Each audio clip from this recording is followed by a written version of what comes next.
Hello, all you wonderful rays of sunshine, and welcome to the final episode of Economics with Owen. I'm Owen. Let's talk economics.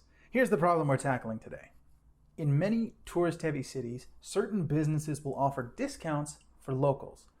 But if they can charge tourists more, why would they offer the same services for less money just because someone's a local? In order to sort out this problem, the example we're using is restaurants in New York City. So there's two things we need to sort out first, and that's the type of market that we're in, which is a monopolistic competitive market, and what these restaurants are actually doing, and that's called price discrimination. In the previous examples that we were studying, markets fell into one of two extreme categories. They were either perfectly competitive or they were a monopoly.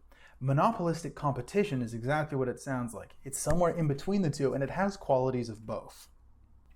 Now, like a perfectly competitive market, monopolistic competitive markets have a wide variety of businesses. But like a monopoly, these businesses have some market power and they're not totally beholden to the market at large.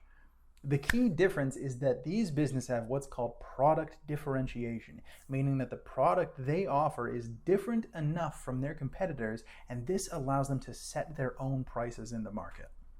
So these businesses are price makers in this market. So why on earth would they offer the same services for less money?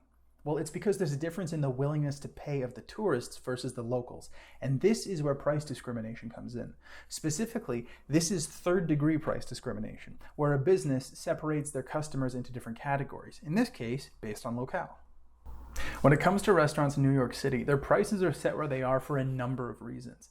Partially, it's because these tourists typically don't have the facilities or the time to cook for themselves while they're in the city. But more importantly, it's because the New York restaurants hold a certain amount of fame and clout, and eating at these restaurants is part of the experience. So there's a high demand and a high willingness to pay among the tourists. But if a restaurant can entice a local to eat there, that's a customer who may return 10 times in a year as opposed to just once in a decade. But if you are a local, you have the facilities to cook your own food. You have already experienced the novelty of New York, and you're probably sick of all the tourists anyway. So if restaurants can incentivize locals to come, it means they open up a whole new demographic of people, and far more mutually beneficial transactions take place. And while restaurants in New York are not an example of perfect price discrimination, where every single customer is paying exactly what they're willing to pay, and therefore surplus is maximized as high as it can possibly go, it still does show how price discrimination based on where people are living or where people come from can reduce deadweight loss and increase surplus for the restaurant. Thanks for watching.